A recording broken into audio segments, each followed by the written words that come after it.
Yes. Good morning, class. Yesterday, we have completed the basic design or basic model for Turing machine. So in this case, you can find that the tape is infinite in length and the whole tape is divided into equal size of block, and that blocks are called cells, and there is a head that can read as well as write. It is new thing for you, right? Means in the previous machine, head cannot write on the tape, but in this situation, in the case of the Turing machine, head can read as well as head can write on the tape. So we have to manage all the comparison, all the things into this tape, because in this Turing machine we don't have any type of stack or any type of other memory or auxiliary memory. Means just we have to use this particular tape to perform the comparison, to perform the computation, and each all the operations. And another one is the finite control. The job of finite control is just to execute the operation. Means after reading the symbol, it will decide that we have to move to next state or the same state, or we have to move on the left side or the right side. Clear? Turing machine class में नहीं हुई थी बेटा आपके, नंदिनी? बाकी लोग एक बार बताओ फटाफट, आपकी क्लास में नहीं हुई क्या? Okay, others please reply. Okay, ठीक है, तो मैं स्टार्ट कराता हूँ. ठीक है, no problem. So today we will start the Turing machine in your class. So Turing machine is a machine that accept type 0 grammar, right? As per the Chomsky classification on grammar, we know that type 3 grammar is regular grammar accepted by finite automata. Type 2 grammar is the push down. Type 2 grammar is context free grammar accepted by PDA. And type 1 grammar is linear. Type 1 grammar is context sensitive grammar accepted by LBA, linear bounded automata. So LBA is not in our syllabus. So we will reach to the Turing machine, that is that accept type 0 grammar, that is recursive and recursive enumerable, right? So Turing machine will accept type 0 grammar. That means all the grammar that we consider are type 0 grammar. किसी भी grammar, कोई भी grammar आप consider करोगे तो वो कौन सी होगी? टाइप 0 तो होगी, because a grammar without any restriction is called type 0 grammar. So Turing machine is called most powerful model or most powerful machine because it accepts all the grammars, right? That's why it is most powerful machine. Now just we will try to learn the basic diagram or the working of Turing machine. So before going to start a Turing machine, just I would like to discuss the working of a finite automata, that is DFA, right? In case of the DFA, as you know, the whole tape is divided into equal size of blocks, that is called cells. There is a head. Head can only read the symbol from the input tape. And finite control can execute the transitions, and automatically the head will move right direction after reading one cell at a time. It is clear? ये तो हम लोगों ने पहले से पढ़ा हुआ है. But in the case of Turing machine, this tape is infinite in length. First one, this tape is infinite in length. Another important point is, or another difference with the DFA is, the head can read as well as write. It can read or write in the tape. So अगर हम DFA की बात करें तो DFA में क्या था? Head केवल रीड कर सकता था, right? But in the case of Turing machine, head can read as well as head can write. तो पहला तो डिफरेंस क्या हुआ? First difference is head tape in infinite length. पहली बात. दूसरी बात, head can read as well as write. And third important point is head can move left direction as well as right direction. Means after transition, head can move to the right direction or to the left direction. But in case of the finite automata, the head is restricted, that head can move only the right direction. So if we compare the finite automata with the Turing machine, or if we compare a Turing machine with our finite automata, that means the differences are First one is the tape is infinite in length. Head can read and write. Both operations are can be performed, but in case of finite automata, only read operation is performed. Right. Another one is direction of head can move right or left, both the side. But in case of the DFA, head can move only the right direction. So these are the basic difference between these two models. But if I talk about the tuples, so in this case, just we can represent a finite automata by 5 tuples. We already know Q sigma, delta, Q naught, F, right? So these are, हाँ, इन सबके meaning आपको पता है. ये क्या है? Set of state है, ये इनपुट अल्फाबेट है, ये ट्रांजिशन फंक्शन है, Q0 हमारी इनिशियल स्टेट है, और F क्या है? Final, right? अब हम इसकी बात करेंगे, इसमें 2 सिंबल नए ऐड होंगे, ठीक है, इसके अलावा. So that means Turing machine, मतलब ये तो सारे काम कर ही रही है ट्यूरिंग मशीन जो फाइनाइट ऑटोमेटा कर रहा है. इसके अलावा 2 काम और एक्स्ट्रा हैं जो ये कर रहा है, ठीक है ना? क्या क्या? राइट करना, लेफ्ट और राइट मूव करना हेड का, ठीक है ना? सो इसमें 2 हमारे पास टपल एक्स्ट्रा होंगी, ज्यादा होंगी. क्या क्या होंगी वो दोनों? एक टाउ और दूसरा होगा सिंबल ब्लैंक बी. तो देखिए इन दोनों का क्या मतलब है. सो अगर जैसे मैंने कहा इनफाइनाइट इन लेंथ है अगर आपका टेप, तो आपकी स्ट्रिंग जहां से भी शुरुआत होगी, जैसे सपोज ये आपकी स्ट्रिंग लिखी आपने A B, so A B is the input string, right? तो हम क्या मान के चलते हैं कि जब आपकी स्ट्रिंग एंड होगी तो इसके बाद यहाँ पर क्या होगा? Blank spaces, right? मींस अगर आपका हेड आपको रीड करके क्या दे रहा है? Blank.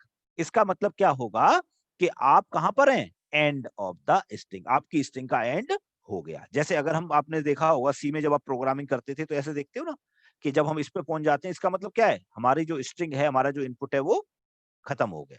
On the same way the blank symbol indicates you that your input string is end. Are you getting this point? तो अलग अलग आप बुक पढ़ोगे तो उसमें अलग अलग रिप्रेजेंटेशन होता है. बस ये थोड़ा सा इंपॉर्टेंट पॉइंट है. कहीं तो इसको बी के नाम से दिखाते हैं ब्लैंक, कहीं इसको हैश साइन से दिखाते हैं, और कहीं इसको इस तरह का सिंबल करके यूज दिखाते हैं. But all are the representation of blank symbol. First thing. Another important point is कि जो भी हम यहाँ पर इनपुट स्ट्रिंग पास करेंगे, जो भी हमारा इनपुट होगा, तो वो किसको बिलोंग करेगा? सिग्मा को, because sigma is the set of input alphabet, right? अब अगर आपने सपोज इस ए को रीड करके, क्योंकि आप राइट भी करोगे इसमें, है ना, जैसे मैंने आपको बताया head can read and right both. तो अब जब आप ए को रीड करके सपोज आप चाहते हो कि मैं इसको क्रॉस कर दूं, इसको एक्स बना दूं, राइट? तो एक्स तो इनपुट है नहीं, एक्स तो आपने अपनी अपनी मर्जी से बनाया है ना? तो इसका मतलब क्या हुआ कि टेप पर 2 तरीके के पॉसिबल है सिंबल, और टोटल अगर मैं बात करूं तो 3 तरह के सिंबल पॉसिबल है. कौन कौन से? एक तो जो इनपुट दिया गया है, एक ब्लैंक जो इनपुट खत्म हो जाएगा उसके बाद, और एक आप रीड करने के बाद किसी को मार्क करते हो. मान लो ए को रीड करके आपने क्रॉस कर दिया, तो आपका एक्स आ जाएगा यहाँ पर, राइट? तो there are 3 possibility of the symbol on the input tape. क्या क्या? जो इनपुट अल्फाबेट है तो उसको कौन सपोर्ट करेगा? सिग्मा. इसके अलावा अगर मान लीजिए इनपुट एंड हो जाएगा तो ब्लैंक सिंबल होंगे, तो बी में आ गया. और उसके अलावा कुछ भी हुआ तो वो भी तो एक सिंबल होगा. तो इसको अलग अलग रिप्रेजेंट न करके हम लोग किससे रिप्रेजेंट करते हैं? Tau. Tau is what? Tau is the tape symbol. Tape पर जो कुछ भी है, चाहे वो इनपुट हो चाहे कुछ भी हो, इसीलिए मैंने क्या लिखा है यहाँ पर? Sigma is the summation of tau. तो जो कुछ भी टेप पर लिखा जाएगा, चाहे वो ब्लैंक हो, चाहे वो एक्स हो, चाहे वो ए और बी इनपुट अल्फाबेट हो, all are the tau. Are you getting this point? तो केवल हमारे पास 5 टपल पहले से थी जो डीएफए वाली थी. ट्यूरिंग मशीन 2 नई टपल ऐड हुई, और उस 2 टपल में क्या क्या ऐड हुआ? Tau and blank. So in this case, this tau will work? What is the meaning of tau? Tau का मतलब ये हुआ कि कोई भी टेप का सिंबल होगा वो टाउ होगा, चाहे वो ब्लैंक हो, चाहे वो तुमने राइट किया हो कुछ भी, चाहे वो आपका इनपुट अल्फाबेट हो. और indirectly you can say that input alphabet that is summation is the subset of tau. But more important point is there this one, कि जो ब्लैंक सिंबल है वो आपको किसको बिलोंग करेगा? टाउ को. जैसा मैंने अभी आपको बताया, कोई भी सिंबल यहाँ पर आएगा that will belongs to tau. लेकिन अगर आप बात करते हो कि क्या ब्लैंक सिंबल इनपुट अल्फाबेट को बिलोंग कर सकता है? कभी नहीं कर सकता. क्यों? क्योंकि ब्लैंक सिंबल मैंने अभी आपको क्या बताया? इनपुट अल्फाबेट वो होगा जो यूजर देगा, है ना, जो भी हमें इनपुट में मिलेगा, स्मॉल ए, स्मॉल बी, स्मॉल सी, जो भी टर्मिनल्स होंगे, स्ट्रिंग होगी, राइट? और ब्लैंक क्या होता है, जहां आपकी स्ट्रिंग खत्म हो जाएगी उसके बाद एक सिंबल मिलेगा that will indicate you that your string is and. So that means blank will never the part of sigma. Are you getting this point? So this is the simple model diagram of the Turing machine, and these are the tuples that are used to represent the Turing machine. इसमें किसी को भी परेशानी हो, doubt हो, तो आप मुझे तुरंत पूछ सकते हो. अब एक इंपॉर्टेंट पॉइंट इसमें आएगा जो आपको पूछना चाहिए था, that is the transition function. क्योंकि इसका ट्रांजिशन फंक्शन कैसे काम करेगा. So now the transition function of Turing machine can work in this manner, that is you are in any state. अब इससे पहले मैं पहले उसका बताता हूं आपको DFA का. You are in any state, you are getting any input, now you can reach to any state. यही तो था DFA का, सबको पता है. अब इसमें मैंने आपको क्या बताया, एक तो राइट करने वाली बात आ गई पहली चीज, और दूसरी चीज मैंने क्या बताई आपको कि आपको डायरेक्शन ऑफ हेड भी देना पड़ेगा.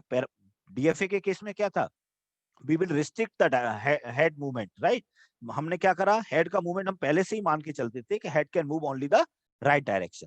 तो इसमें ऐसा नहीं है, इसमें लेफ्ट और राइट कहीं भी जा सकता है. तो in that case you have to mention the direction also. तो कैसे बनेगा देखो. और दूसरी बात, जब इनपुट यहाँ पर रीड करेगा तो इनपुट के साथ इस स्टेप पर और भी तो सिंबल हो सकते हैं जो मैंने इसमें बात की, और ये सिंबल कभी भी DFA में नहीं होते हैं. तो इसका मतलब यहाँ पर हम क्या रीड कराएं, बजाय इनपुट अल्फाबेट के हम क्या लिखें जनरल ट्रांजिशन फंक्शन में, tau. So the transition function will be Q into tau, क्योंकि कुछ भी रीड करेगा आपका हेड आगे बढ़ा, बी फिर आगे बढ़ेगा तो ब्लैंक मिलेगा. Blank is not the part of sigma, तो हमने सीधा क्या लिख दिया, टाउ. ये बात समझ में आ गई बेटा नंदिनी?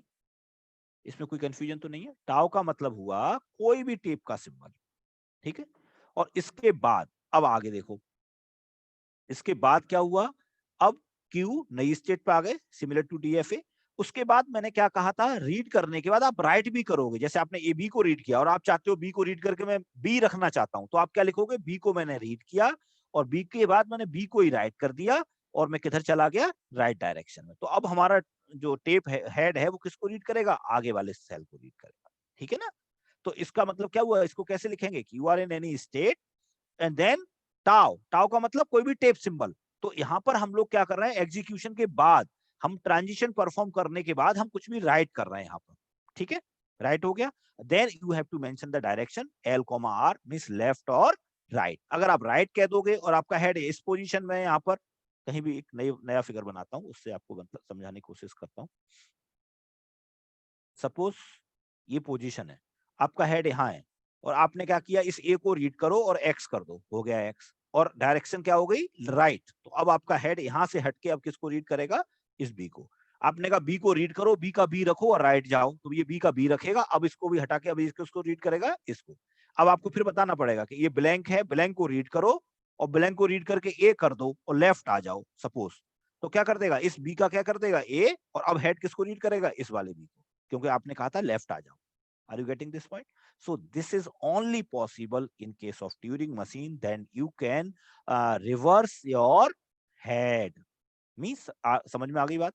ये हम लोग ना PDA में कर सकते थे हेड पर राइट, हम PDA में स्टैक में राइट कर सकते थे, सिंबल्स को पुश कर सकते थे, right. But in case of Turing machine, in case of DFA, we can't able to write any symbol into the tape, or we are not able to write any symbol in the tape in case of PDA also. But this is only possible in case of Turing machine. So important point here is you should know about the tuples that are used to represent a Turing machine. How many tuples are used to represent a Turing machine? Like this one. All the symbols of Turing machine. आप blank की जगह पे अगर आपको कहीं hash दिखता है तब भी एक ही बात है, जैसा मैंने आपको बताया हुआ है यहाँ पर, आप नोट कर सकते हो. ठीक है. So this is the simple explanation about the basics of Turing machine.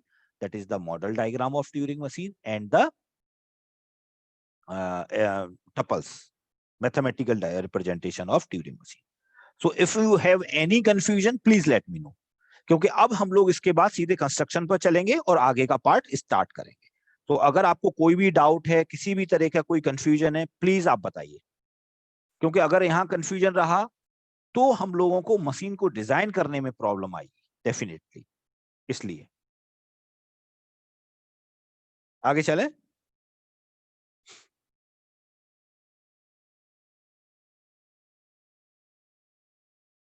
Very good.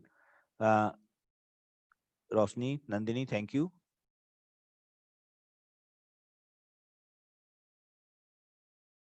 Megha, Aishwarya, बेटा आगे चलें। यहाँ तक कोई कंफ्यूजन तो नहीं है?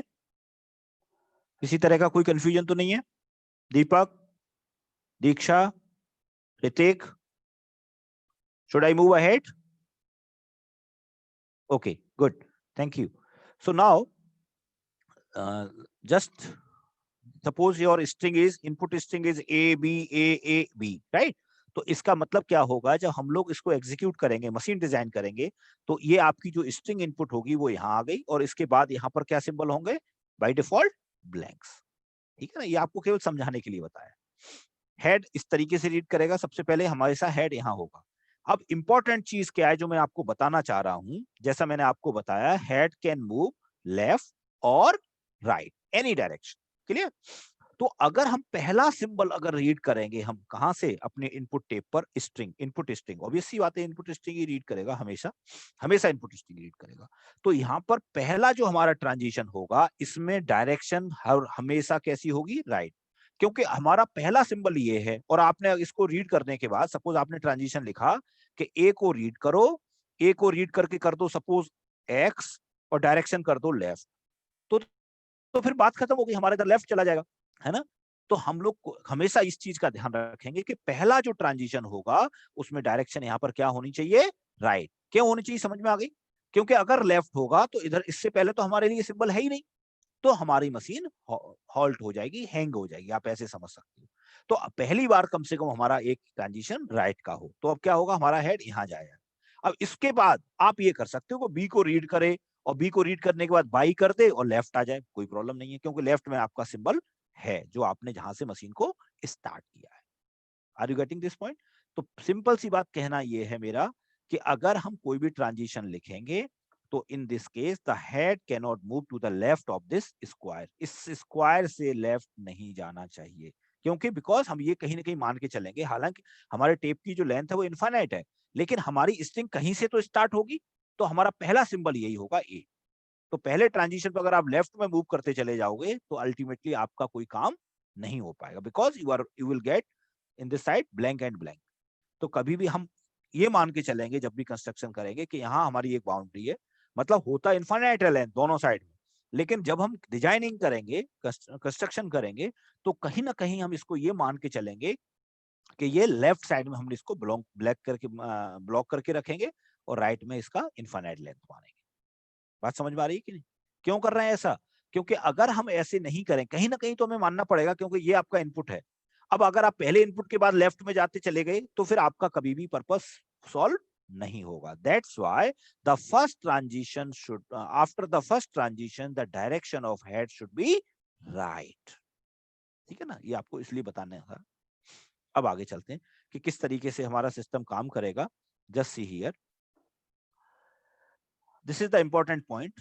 I have already told you that suppose your string is in this place, then the operation, each head perform the operation in this way: read the symbol first, write the symbol, then move the head left to or right. हमेशा ये तीन symbol, तीन operation हर transition पर होंगे। क्या?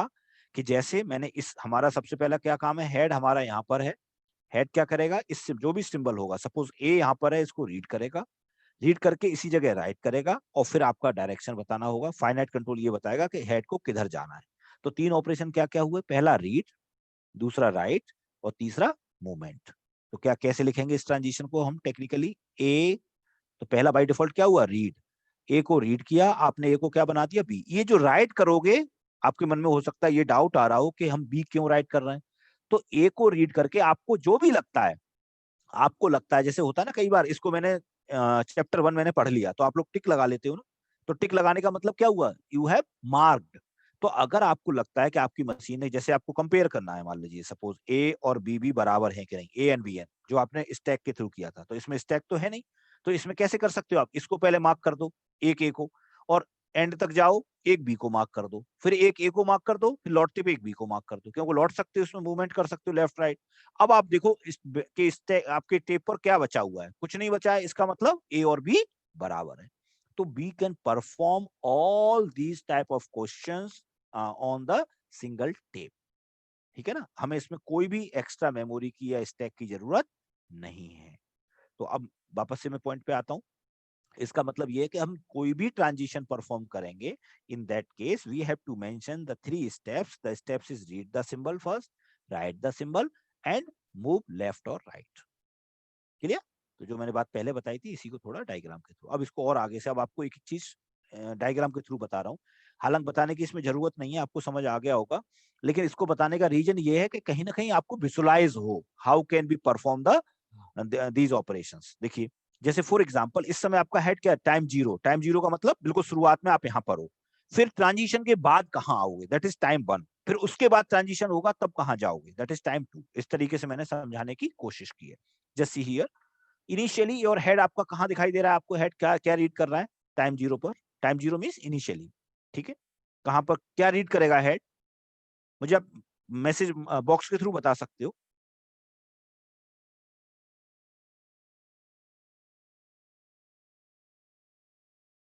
Very good, ए को read करेगा, बिल्कुल ठीक है, बहुत बढ़िया, ए को रीड करेगा। अब आप चाहते हो ए को रीड करके क्या रीड करना चाहते हो, आप चाहते हो ए को रीड करके मैं इसको मार्क कर दूं के, सपोज, ठीक है। तो ए को आप चाहते हो इसकी जगह ए हट जाए और क्या हो जाए, के हो जाए। आपने अपना कोई भी मार्क कर दिया, के या एक्स कर सकते हो, बाई कर सकते हो, कुछ भी कर सकते हो, ठीक है ना।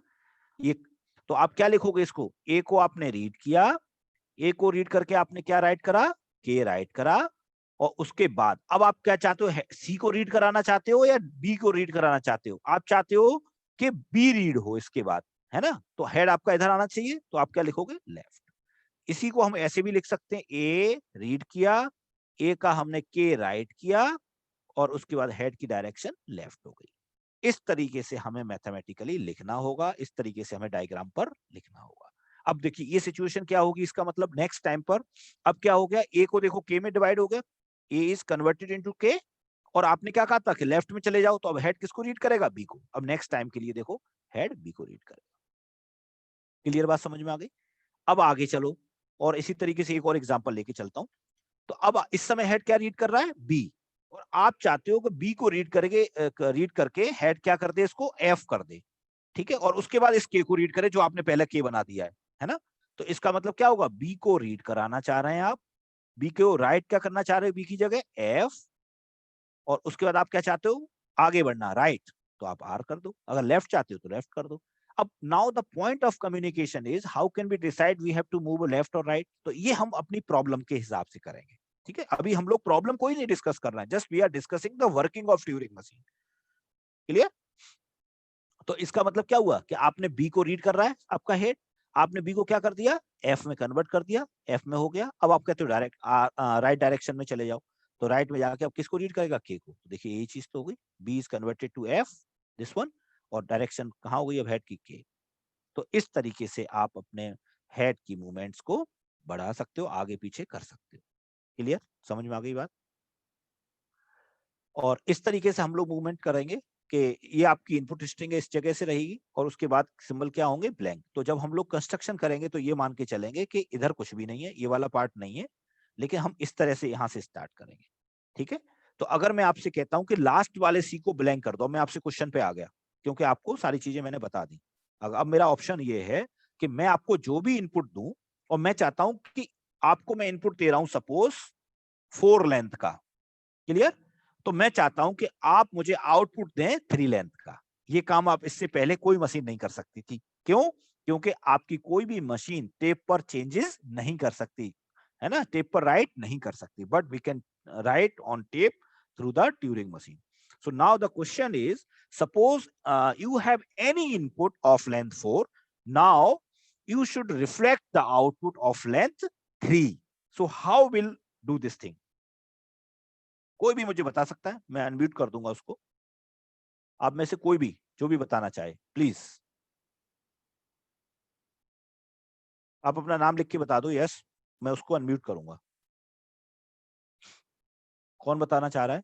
लेंथ इसकी 4 है, मैं चाहता हूं 3 लेंथ का इनपुट आना चाहिए हर बार। 4 लेंथ की, चाहे कोई भी चीज हो, कोई भी इनपुट हो, length 4, output should be length 3। So how is it will possible? Logic क्या होगा इसका?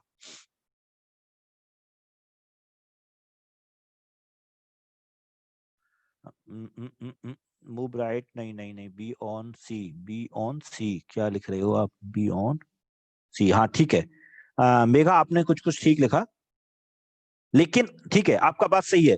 ये तो बात बिल्कुल ठीक बताया आपने कि इस सी की जगह पर हम ब्लैंक कर दें, सिंपल सी बात, राइट। अब हम इस सी पर कैसे करेंगे, इस जगह पर कैसे करेंगे जाके? उसके लिए तो आपका हेड तो यहाँ है ना स्टार्टिंग में, तो आप इस वाले सी पर ही जाके कैसे करोगे, इसका लॉजिक बताओ। ये बात बिल्कुल ठीक है कि आपका जो लास्ट वाला कैरेक्टर था आपने उस पर ब्लैंक कर दिया, तो लेंथ कितनी बची? 3। बिल्कुल फाइन, कंप्लीट करेक्ट। अब मैं चाह रहा हूं, मैं ये आपसे पूछ रहा हूं कि आपका हेड तो यहां पर है बेटा, तो यहां पर राइट कैसे करोगे, ये मुझे बताओ।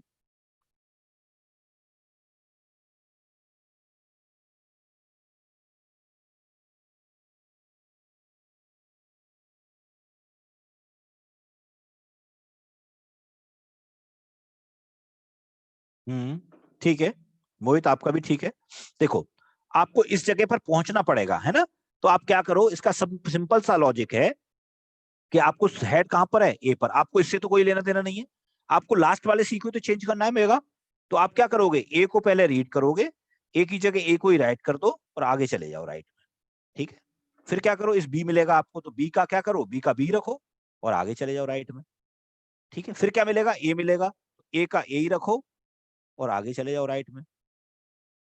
फिर सी मिला तो सी का सी मिले कर दो और आगे चले जाओ राइट में, यही तो हुआ। तो इसका मतलब क्या हुआ, सिंपल, कि आपका कोई भी इनपुट अल्फाबेट मिले मुझे शुरुआत में, ठीक है, उसका मैं क्या करूं, वही input alphabet as it is रखूं और किधर चला जाऊं, राइट में। इसको स्लैश लगाते हैं या एरो लगा सकते हो। समझ में बात आ रही है? ये मैंने ये क्यों लिखा, क्योंकि मैंने आपसे ये नहीं कहा, अगर मैं इस केस की बात करता हूं तो मैं क्या लिखूंगा यहाँ पर, ए कॉमा बी कॉमा सी। लेकिन मैं बात कर रहा हूं आपसे, कोई भी इनपुट अल्फाबेट मिले तो आपको क्या करना है, वही राइट कर देना है और वही आगे आपको चला जाना है। कहां तक? जब तक ब्लैंक नहीं मिला। जैसे ही ब्लैंक मिला, क्योंकि ब्लैंक तक आपको जाना पड़ेगा, क्यों जाना पड़ेगा, क्योंकि ब्लैंक पे जब आप पहुंच जाओगे इसका मतलब क्या है, you are at the end of the string, string का एंड हो गया। अब ब्लैंक के बाद में जैसे ही लेफ्ट जाऊंगा तो मुझे क्या मिलेगा, लास्ट कैरेक्टर।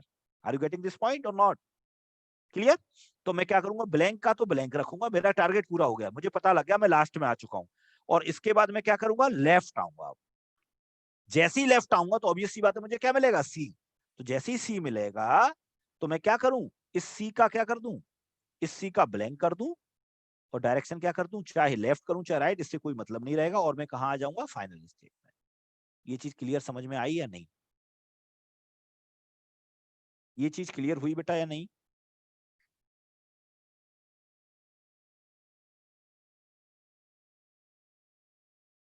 क्लियर हो गई? Very good. मेघा, ऐश्वर्या, मोहित, उन्नति, जयंत, रोशनी, क्लियर हो गई बेटा? नंदिनी, कोई डाउट तो नहीं है? ये चीज बहुत इंपॉर्टेंट थी कि अब हमें क्या करना है। अगर मैं आपसे कहता हूं, अब मैं आपसे कहता हूं कि design a Turing machine, design a Turing machine that erase the last symbol, design a Turing machine that erase the last symbol of the input alphabet where input alphabet is equals to a comma b। तो इसका मतलब क्या है, आपको यहां तो आपने example रख के देख लिया। अब मैं आपसे क्या कह रहा हूं, इनपुट अल्फाबेट क्या है, ए कॉमा बी। ए और बी कुछ भी हो सकता है इनपुट।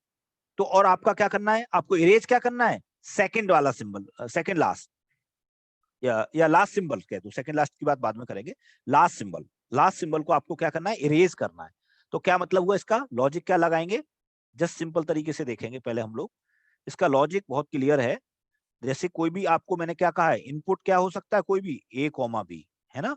तो एक सिंपल सा तरीका क्या है, मुझे बी मिल सकता है और ए मिल सकता है, इसके बाद मुझे बी मिल सकता है, ए मिल सकता है, या मुझे हो सकता है ए के बाद यहाँ बी मिल जाए, यहाँ ए बी मिले। इस तरह का कोई भी कॉम्बिनेशन मिलेगा, मुझे इससे कोई लेना देना नहीं है, क्योंकि ए मिले या बी मिले मुझे दोनों पर क्या करना है, सेम ट्रांजिशन क्या लिखना है, ए मिले तो ए का क्या कर दूं मैं, ए, और आगे चला जाऊं। बी मिले तो बी का बी रखो, क्योंकि मेरा टारगेट ये नहीं है मैं ए और बी को कैंसिल कराऊंगा, मैं ए और बी को कंपैरिजन तो करना नहीं है। मेरा टारगेट क्या है कि जैसे ही मुझे ब्लैंक मिले तो ब्लैंक के बाद मैं क्या करूंगा, ब्लैंक का ब्लैंक रखूंगा, लेकिन आऊंगा किधर, लेफ्ट। क्यों? क्योंकि मुझे क्या करना है, इस लास्ट वाले सिंबल को इरेज करना है। Are you getting this point? तो जैसे ही मैं पहले ब्लैंक के बाद वापस आऊंगा, इसका मतलब मैं लास्ट वाले सिंबल पे हूंगा। मेरी मशीन हमेशा हेड कहाँ होगा? लास्ट वाले सिंबल पर।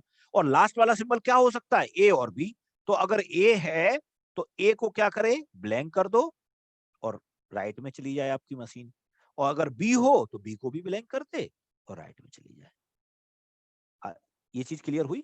तो इस तरीके से हम लोग मशीन्स को डिजाइन करेंगे। Clear? Very good. So now this is the simple representation of the diagram, क्योंकि हम सारी मशीन्स जो बनाएंगे वो ट्रांजिशन डायग्राम के थ्रू बनाएंगे, है ना बेटा? जैसे हम लोगों ने डीएफए बनाया था।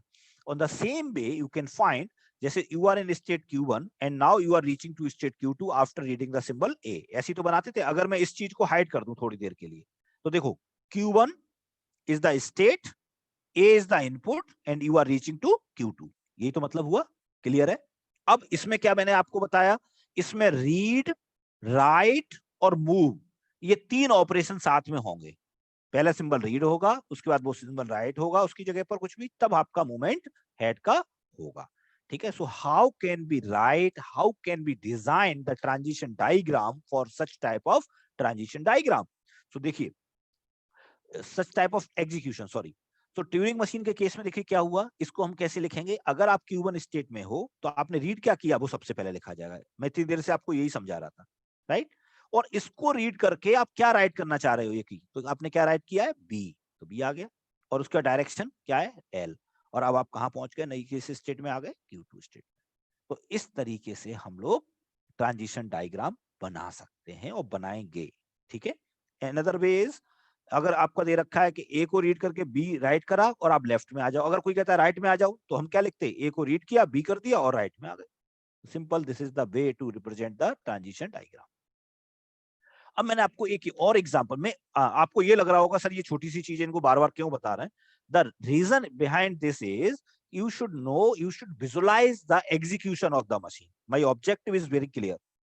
समझ में आ रही बात? मेरा ऑब्जेक्टिव यहाँ पर बहुत क्लियर है। मैं आपको इसलिए इस चीज को फोर्स कर रहा हूँ जिससे कि आपको विजुलाइज हो कि हाँ इसको मैंने रीड किया, कि कहीं ना कहीं विजुलाइजेशन नहीं हुआ तो ट्यूरिंग मशीन टफ भी बहुत है, क्योंकि आपको यही समझ में नहीं आएगा कहां पर हमें रीड करना है, कहां पर हम राइट करना है और क्यों करना है। So that's why I am taking another example. इस केस की अगर मैं बात करूं तो करंट स्टेट क्या है आपकी? Q1, और Q1 किसको रीड कर रहा है? ए को। तो आप चाहते हैं कि ए को रीड करो और ए की जगह बी को राइट कर दो, और डायरेक्शन क्या हो जानी चाहिए? राइट। तो इसका मतलब क्या है? ए की जगह अब क्या हो जाएगा नेक्स्ट टाइम में? बी। और डायरेक्शन ऑफ राइट क्या इसकी क्या हो जाएगी? डायरेक्शन क्या हो जाएगी? राइट। दैट, तो अब इसी को रीड करेगा। और स्टेट आप चाहते हो Q2, तो स्टेट आपकी चेंज हो जाएगी। ठीक है? तो देखो कैसे हुआ, इसका मतलब क्या हुआ? You are in state Q1, you are reading symbol A, यही तो काम हो रहा था यहाँ पर। अब आपने क्या कहा कि नहीं, बी करो ए की जगह पर राइट, और डायरेक्शन क्या कर दो? राइट। उसके बाद हमारा स्टेट क्या हो जानी चाहिए? Q2। तो अब हमारी मशीन की स्टेट क्या हो गई यहाँ पर? Q2। और अब हमारी मशीन क्या रीड करेगी? C।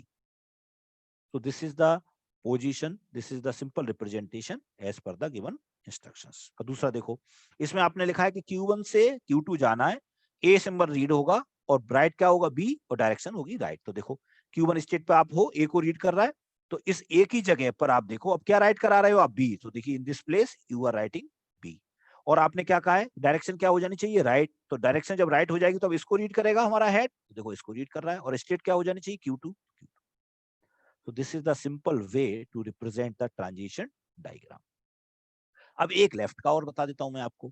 जैसे अब आपसे मैंने कहा कि Q1 स्टेट पे आप हैं और आप क्या रीड कर रहे हैं? ए। और अगर मैं आपसे कहता हूं कि ए को रीड करके बी कर दो, डायरेक्शन लेफ्ट हो जानी चाहिए, तो इस ए की जगह क्या हो जाएगा? बी, और डायरेक्शन लेफ्ट, और स्टेट क्या हो गई? Q2। ये आपसे कहा गया है। मतलब मैं क्या कर रहा हूं अभी, ये जो डायग्राम है इस डायग्राम के हिसाब से ये आपने लिखा है, और इसके हिसाब से क्या चेंज होगा ये बताने की कोशिश कर रहा हूँ।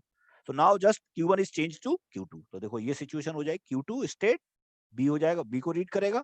अब आप बी पर जो लिखेंगे, आप चाहते हैं बी को रीड करे और बी को रीड करके कर दे एक्स और डायरेक्शन हो जाए राइट, तो क्या करेगा नेक्स्ट टाइम पर?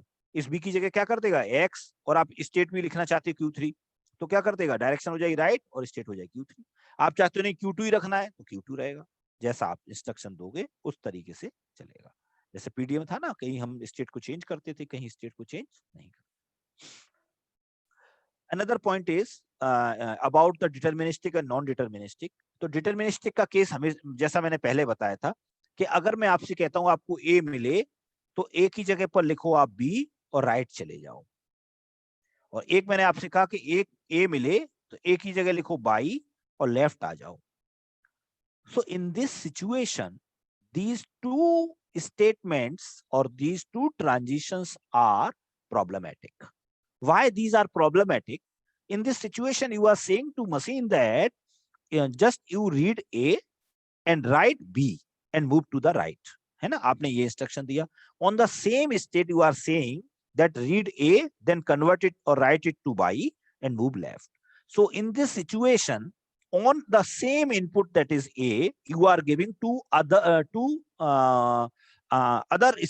instructions. That you are giving the instruction that you write B. Here you are giving the same instruction that you write by on the same input, that is A. So this nature is basically called the non-deterministic. If this type of problem is there, then in this case, machine, this type of problems are called non-deterministic. Clear? जैसे अगर मैं इसकी बात करूं, you are in state Q1 और आपने कहा ए read करो, ए को रीड करके राइट कर दो बी और आगे चले जाओ, कोई प्रॉब्लम नहीं है. फिर आपने कहा बी मिले तो बी को डी कर दो, आगे लेफ्ट आ जाओ, कोई प्रॉब्लम नहीं है. तो this is the simple nature of deterministic. अब यहां पर देखिए, अगर मैंने कहा नहीं ए को रीड करो, Q1 स्टेट पे आप खड़े हैं, आपको ए मिला, ए मिला means you are reading A simply.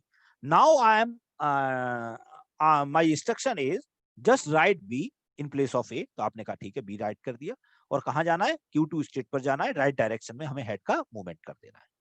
That's fine. Again you are in state Q1 और it is said to you that A read करो, और तो ए की जगह राइट क्या करना है आपको, डी, और मूव किधर करना है, डायरेक्शन हेड की लेफ्ट, और आपको नई स्टेट में जाना है Q3. So in this case machine will get confuse that we should write B or we should write D, first thing. Another thing of confusion is we should move right or we should move left. So these problems are called non-deterministic. So this type of problems are not basically allowed. ठीक है ना, इस case में machine confuse होगी और machine आपका कोई भी काम नहीं कर सकती. तो रैंडमली अगर कोई मशीन आपका बाई चांस आपको इधर जाना और रैंडमली चली ले, अगर उसने ये वाला ले लिया तो हो सकता है आपको सॉल्यूशन मिले, अदरवाइज ये वाला लिया तो सॉल्यूशन हो सकता है ना मिले. तो मींस आप ये नहीं कह सकते कि ये मशीन आपको डेफिनेटली सॉल्यूशन देगी. Are you getting my point? So this is the simple region of deterministic and non-deterministic. So we should use deterministic type of machine for execution. Now, this is the case of acceptance. If machine halt in a final state, जैसा हम DFA में करते थे, हम लोगों ने सारे input हमने रीड कर लिए, सारे इनपुट रीड करने के बाद अगर हम यहाँ आ गए फाइनल स्टेट में, हमारी मशीन खड़ी है, दैट मीन्स हमारी स्ट्रिंग एक्सेप्ट होगी, इनपुट एक्सेप्टेड है. अगर हमारी मशीन कहीं बीच में ही हॉल्ट हो जाती है या कोई उसे ट्रांजिशन नहीं मिलता है, मान लीजिए मैंने कोई भी ऐसा ट्रांजिशन लिख दिया जो मिल ही नहीं रहा उसको, तब भी हॉल्ट हो जाएगी. तो कहाँ है करंट स्टेट उसकी, ये वाली. तो अगर ये फाइनल नहीं है तो हमेशा वो स्टेट कैसे, वो इनपुट कैसा होगा, रिजेक्टेड इनपुट होगा. और अगर वो फाइनल स्टेट में पहुंच जाती है then it will be the accepted. ये तो पुराना वाला केस है, सिंपल आपको बता दिया. ये मैं आपको बता चुका हूं सारी टपल्स. ठीक है, अब देखिए, अगर मैं आपसे कहता हूं इन दिस सिचुएशन कि design a Turing machine that accept the language A star. अगर ए स्टार को डिजाइन एक्सेप्ट करने के लिए आपको ट्यूरिंग मशीन बनानी है, इसका मतलब क्या है, थोड़ा सा ध्यान से समझना है. इसका मतलब ये है, एक आपको मैंने लैंग्वेज दी है और इस लैंग्वेज को एक्सेप्ट करने के लिए, मींस इसका मतलब क्या हुआ, क्योंकि आपने डीएफए बनाया तो आपको पता होना चाहिए क्या कि ए और ए स्टार को रीड करने के बाद, अगर आपने इसका ट्रांजी वो भी बनाया था डायग्राम, है ना, इसका मतलब क्या है कि ए मिलेगा पहले और फिर क्या मिलेगा, ए स्टार मिलेगा, और आपको कहां जाना है इसके बाद, फाइनल पे. यही तो मतलब है. Are you getting this point? ये आपने कब बनाया था, ट्रांजिशन डायग्राम बनाया था कब, जब रेगुलर एक्सप्रेशन की बात की थी हमने, रेगुलर एक्सप्रेशन से फाइनाइट ऑटोमेटा, राइट. तो हमें अब ऐसे नहीं बनाना है, हमें अब इसका क्या बनाना है, Turing machine. But the point of communication is after this reading this A star you must reach to the final state. So how can we design such type of problems in Turing machine? तो देखिए इसका मतलब क्या है, अब आपको किस type की स्ट्रिंग, सबसे पहला काम किस टाइप की स्ट्रिंग आपको टेप पर मिल सकती है, जस्ट सी हियर. क्या मिल सकता है? ए तो एक ही बार मिलेगा, लिखा हुआ है, और यहाँ क्या लिखा है इसके बाद कॉन्केटिनेशन में, ए का स्टार। तो इसका मीनिंग अब हमें बहुत अच्छे से आता है, क्या? ए एस्टिक का मतलब क्या है? Any combination of A including null. तो हो सकता है इसके बाद आपको 2 बार ए मिल जाए, है ना? ये वाले 2, ये मैं ए स्टार को लिख रहा हूं। एक पॉसिबिलिटी है यहाँ पर नल भी मिल सकता है, या हो सकता है 3 बार मिल जाए, इससे मुझे कोई लेना देना नहीं है। और लास्ट में हमेशा मुझे क्या मिलेगा? ब्लैंक।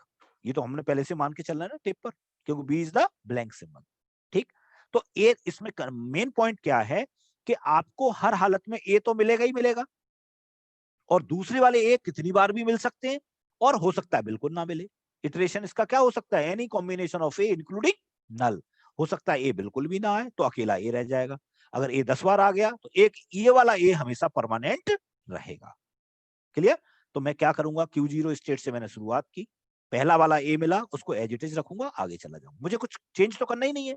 अल्टीमेटली मेरा ऑब्जेक्टिव क्या है? इसको एक्सेप्ट कराना। तो सिंपल सी बात है कि पहले ए मिलेगा, तो ए मिला, हमने नई स्टेट चेंज कर दी। क्यों कर दी चेंज? ये दिमाग में आना चाहिए। अगर मैं कहता हूं कि नहीं मैं यहीं पे करता रहूंगा, तो क्या होगा? फिर तो ये वाला ए मिलेगा, तब भी आप यहीं पे फाइनल पे पहुंचा देंगे, इसको यहीं पे लूप लगा देंगे। तो पहला वाला जब भी कंपलसरी चीज आएगी, तो हमेशा हम लोग कहाँ रखेंगे? इस तरीके से। और जब जहां पर हमें आता है इटरेशन की बात आएगी, तो हमेशा हम लोग लूप लगाते हैं। ये बात पहले से मालूम है। तो देखो, अब ए का कितना भी कॉम्बिनेशन आ सकता है, हो सकता है ए 10 बार आए, तो मैं क्या करूंगा? ए 10 बार आए, आने दो, एक आएगा, ए का ए ही रखेंगे, और हम कहाँ चले जाएंगे? इसका सबसे अच्छा तरीका क्या है? आप इसका पहले डीएफए बना लो। मैं आपको और सिंपल तरीके से समझा रहा हूं। आपको ए मिला, ए पहला वाला तो ए एक ही बार आएगा, और इसके बाद क्या आएगा?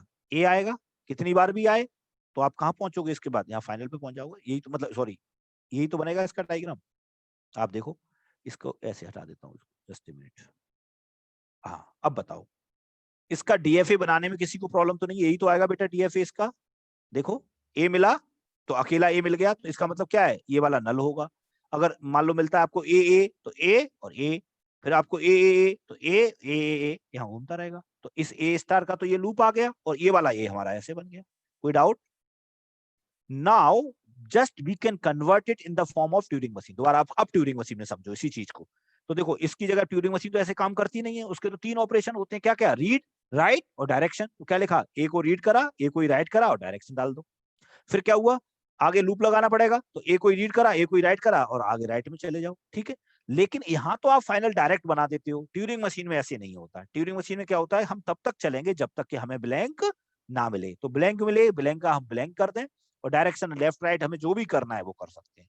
तब हम कहाँ पहुंचेंगे? फाइनल पर।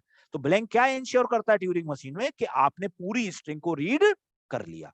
So the same thing can be represented in this way, that is blank मिला तो blank का blank रखा, डायरेक्शन या लेफ्ट राइट कुछ भी कर सकते हो, क्योंकि अब हम कहां पहुंच गए? फाइनल में, तो डायरेक्शन कोई मायने नहीं रखेगा। ये क्वेश्चन समझ में आया बेटा?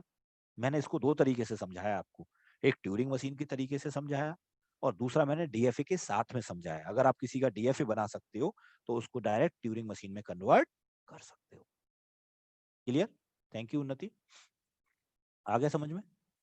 कैसे चल रहा है वो आपको एग्जीक्यूशन भी दिखा सकता हूँ, जरूरत नहीं है, अब आप जानते हो सारी चीजें कि इस तरीके से ए मिला, दूसरा ए मिला, तो देखो ए, ये दूसरा क्वेश्चन है कि ए कैसे काम कर रहा है। ब्लैंक मिलेगा, तब ये ब्लैंक पे जाने के बाद फाइनल में जाएगा, इस तरीके से।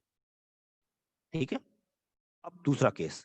अब रिजेक्शन कैसे होगा? देखो, अगर मान लीजिए कोई कहता है कि अभी तक तो आपने मशीन किसके हिसाब से बनाई? ए स्टार के हिसाब से। अब कोई स्ट्रिंग आपको गलत दे दे, तो आपकी मशीन एक्सेप्ट नहीं करना चाहिए। तो देखो क्या होगा इस केस में, अगर आप देखेंगे तो सबसे पहला काम, ए मिला, ठीक है, ए पर वो चलेगा, और जैसे ही बी मिला तो बी पर क्या कर देगा? ये ब्लैंक है, इसको आप ऐसे लिख सकते हो, ब्लैंक मिला तो ब्लैंक का ब्लैंक रखेगा, लेफ्ट रखेगा, फाइनल, इस तरीके से। तो अगर आप यहाँ देखोगे, तो इसको ए को रीड करने के बाद जैसे ही आपका मशीन राइट टर्न लेगा, तो राइट में यहाँ आ जाएगा, और यहाँ पर उसको क्या मिल रहा है? बी, और बी के लिए कोई ट्रांजिशन है नहीं, इसका मतलब मशीन हमारी हॉल्ट हो जाएगी। इसको क्या बोलते हैं? हॉल्ट होना, बिना फाइनल स्टेट पे जाए हुए। और अगर आपकी मशीन हॉल्ट हो जाती है, हम देखेंगे किस स्टेट पर हॉल्ट हुई है, कहां पर खड़ी है इस समय, कहां खड़ी है? Q0 पर। इसका मतलब ये क्या हो गया? Q0 आपकी फाइनल नहीं है, इसका मतलब आपकी मशीन हॉल्ट हो गई नॉन फाइनल स्टेट पर। That means this is not accepted. Simple.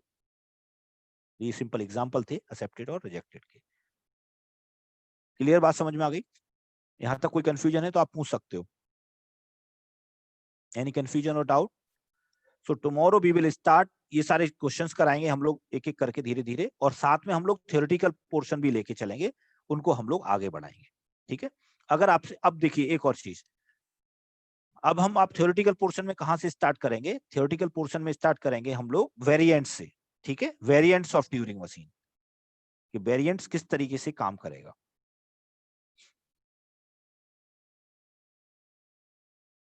हाँ, yes, this is the variants of Turing machine. Variants का मतलब क्या होता है, ये थोड़ा सा समझना है हम लोगों को। वेरिएंट्स का मतलब क्या है कि ये एक हाइपोथेटिकल कॉन्सेप्ट है कि अगर हमारे पास एक ट्यूरिंग मशीन है तो उसके वेरिएंट्स क्या हो सकते हैं। जैसे अभी मैंने आपको ट्यूरिंग मशीन समझाया, तो आपसे मैंने क्या बताया, हेड है, टेप है, इनफाइनाइट लेंथ है, उसके बाद हेड है, वो रीड कर सकता है, राइट कर सकता है, लेफ्ट मूव कर सकता है, राइट मूव कर सकता है। तो इसमें और क्या क्या वेरिएंट्स हो सकते हैं? और वेरिएंट का मतलब एक जगह से अगर हम हो सकता है इसको, एक वेरिएंट हम इसके ये बना सकते हैं कि इसका लेंथ स्टिक कर दें लेफ्ट साइड में और राइट साइड में खुली रखें। एक वेरिएंट क्या हो सकता है, लेफ्ट जाए राइट जाए। एक हो सकता है स्टेशनरी कर दें, हम खड़ा कर दें उसी जगह पे, ना लेफ्ट मूव करे ना राइट करे, उसी जगह पे रहे हेड। एक ये हो सकता है। और क्या हेड और क्या हो सकता है वेरिएंट, मतलब और क्या पॉसिबिलिटी हो सकती है इसमें? और एक पॉसिबिलिटी हो सकती है, हम और भी बहुत सारे टेप यूज कर सकते हैं, मल्टी टेप बना सकते हैं। तो मल्टी टेप होगा, एक हेड यहाँ से रीड कर रहा है, एक हेड यहाँ से रीड कर रहा है, तो और मशीन बन सकती है। और क्या हो सकता है, मल्टी ट्रैक बना दें। मल्टी ट्रैक का मतलब क्या है, मल्टी डायमेंशनल। तो क्या होगा, जो हम अभी लिखते हैं कि हेड लेफ्ट रीड चला जाए, राइट चला जाए, उसके बाद हम क्या लिख सकते हैं, लेफ्ट चला जाए, राइट चला जाए, ऊपर अपर चला जाए, लोअर चला जाए, डाउन चला जाए, ऐसे लिख सकते हैं। मतलब मैं सिर्फ बात कर रहा हूँ हाइपोथेटिकल। और क्या पॉसिबिलिटी हो सकती है इसके अलावा? इसकी पॉसिबिलिटी हो सकती है केवल यहाँ पर राइट का बंद कर दे ऑप्शन, केवल रीड करे। तो all these things are consider as the variants. इन सभी चीजों को बोलते हैं वेरिएंट्स। तो पहला वेरिएंट्स है, जैसे मैंने बोला, Turing machine with stay option. Stay option का मतलब क्या हुआ, जो हमारा ट्रांजिशन फंक्शन था वो क्या था, क्यू टू टाउ, फिर क्या था, क्यू और टाउ। टाउ क्या है, स्टैक सिंबल। तो टी और टाउ थोड़ा सा आप दिखने में ध्यान रखना, है ना। इसके बाद हम लोगों ने क्या लिखा था, एल कॉमा आर, मतलब लेफ्ट या राइट जाएगा। तो लेफ्ट और राइट का मतलब क्या हुआ कि उसने अगर इस सिंबल को रीड किया है तो हर हालत में क्या करना पड़ेगा, जैसा मैंने आपको शुरू में बताया था कि राइट में ही जाना पड़ेगा, है ना, या लेफ्ट में इसमें जा नहीं सकता। अगर उसने ये वाला सिंबल रीड किया है तो आफ्टर एग्जीक्यूशन और after transition head will move to right और लेफ्ट। लेकिन मैं चाहता हूं हेड इसी पर, इसी जगह पर सेम पोजीशन को रीड करता रहे बार बार। तो ऐसे केस के लिए मैं एक और यहाँ पर ऑप्शन दे सकता हूँ, क्या क्या, एस, स्टेशनरी और स्टे, एक ही बात है। तो इसको हम अब रिप्रेजेंट कैसे करेंगे, अभी तक तो हम करते थे जीरो को रीड करो, इसको वन में कन्वर्ट कर दो, फिर लेफ्ट और राइट, इसकी जगह पर हम यहाँ पर लिखेंगे S. Are you getting this point? समझ में आ गई बात? तो एक ये पॉसिबिलिटी होगी। तो इसका हमें अब एग्जाम में अगर आपसे कोई पूछता है, इसको लिखने के लिए पूछता है, तो आपको इसका ट्रांजिशन फंक्शन पता होना चाहिए। अगर आपको सब्जेक्टिव में लिखने को लिखना है तो आपको इसका डायग्राम भी ये वाला पता होना चाहिए। सिंपल, ठीक है। अब दूसरा ऑप्शन, पहला हो गया ऑप्शन, ठीक है। अब आगे बात करते हैं to way infinite tape Turing machine. ठीक है, टू वे इनफाइनाइट का मतलब क्या हुआ, जो मैं भी आपसे बात कर रहा था कि मैं क्या मान के चल रहा हूं कि इस साइड में हमारा टेप, हमने अभी आपसे कहा था ना शुरू में, बंद रहेगा, है ना। इधर वाला हमारी लेंथ इनफाइनाइट है। अब मैं बात कर रहा हूँ to way infinite. To way infinite का मतलब क्या है कि इधर भी ब्लैंक्स होंगे और इधर भी ब्लैंक्स होंगे, और जहां भी आपकी स्ट्रिंग जहां से स्टार्ट होगी बस वो स्ट्रिंग वहां से स्टार्ट हो जाएगी। ये आपका स्ट्रिंग वाला पार्ट है, इनपुट स्ट्रिंग वाला पार्ट, है ना। तो this type of Turing machine can be consider as the two way infinite Turing machine. और इस केस में आपका वो एज इट इज रहेगा ट्रांजिशन फंक्शन जो हमारा नॉर्मल मशीन का है। ठीक है, क्लियर बात समझ में आ गई? तो इसमें आप कहीं भी मूव करा सकते हो, लेफ्ट राइट कहीं भी मूव करा सकते हो। एनदर वेरिएंट क्या हो सकता है, जैसे हम लोग मारुति की गाड़ी लेते हैं ना, तो उसमें वेरिएंट्स आते हैं, है ना। तो बस वही चीज है, मल्टी टेप, ये बहुत इंपॉर्टेंट है। मल्टी टेप का मतलब क्या हुआ, जो जो बस दिमाग में हाइपोथेटिकल आ रहा है वो सारी चीजें हैं। कि क्या हुआ कि एक टेप की जगह मल्टीपल टेप है, ये वाला भी टेप है, इसकी सारा tape equal size of blocks में डिवाइडेड है, ठीक है। ये आपका फाइनाइट कंट्रोल है, ठीक। अब बहुत सारे टेप हैं, तो क्या हुआ, एक टेप से ये वाला हेड रीड कर रहा है, इस वाले टेप से ये रीड कर रहा है, इस वाले टेप से रीड ये कर रहा है, इस तरह का। तो ऐसी सिचुएशन होगी अगर, तो हमारी मशीन कैसे ट्रांजिशन करेगी, तो देखो, इस किसी भी स्टेट में होगा हमारा फाइनाइट कंट्रोल, और उसके बाद ये टाउ क्या होता है, टेप सिंबल। अब टेप कितने हैं, सपोज के टेप हैं, इसलिए हमने क्या लिखा, अभी तक तो एक टेप होता था तो हम कैसे लिखते थे, ऐसे तो लिखते थे ट्रांजिशन फंक्शन, और उसके बाद उसकी डायरेक्शन लिखते थे। ठीक है ना। अब यहाँ पर क्या है, मल्टीपल टेप है, बहुत सारे टेप हैं, तो आपको बताना पड़ेगा कि आप कौन से टेप से क्या रीड कर रहे हो। तो हम यहाँ क्या लिखेंगे के, और ट्रांजिशन के बाद कौन से टेप पर क्या राइट कर रहे हो ये, और ये लेफ्ट और राइट कौन से टेप पर जाना है, राइट में लेफ्ट वाले टेप को लेफ्ट में जाना है या दूसरे वाले टेप को राइट में जाना है। तो इस तरीके से हमें ट्रांजिशन फंक्शन मेंशन करना पड़ेगा। ये बहुत इंपॉर्टेंट है हर तरीके से, चाहे ऑब्जेक्टिव क्वेश्चन आए या हो सकता है सब्जेक्टिव क्वेश्चन आए, तब भी आपसे पूछा जा सकता है कि मल्टी टेप ट्यूरिंग मशीन का ट्रांजिशन फंक्शन क्या हो सकता है या क्या होता है। So you should know about that. अगर ये सब्जेक्टिव क्वेश्चन आता है आपको लिखने के लिए, तो आप इसमें केवल डायग्राम बनाएंगे और डायग्राम बना के ट्रांजिशन ये इसके टपल लिखें। टपल हमेशा बराबर होगा, ठीक है ना, 7 टपल, और ट्रांजिशन फंक्शन केवल डिफरेंट डिफरेंट होगा। Are you getting this point? तो अगर इसमें कोई भी डाउट है तो आप मुझे पूछ सकते हो। इस तरीके से बहुत सारे वेरिएंट्स हो सकते हैं, ठीक है। तो मैं अभी आपका बस टाइम हो गया, तो thank you. Tomorrow we will start another part. Thank you.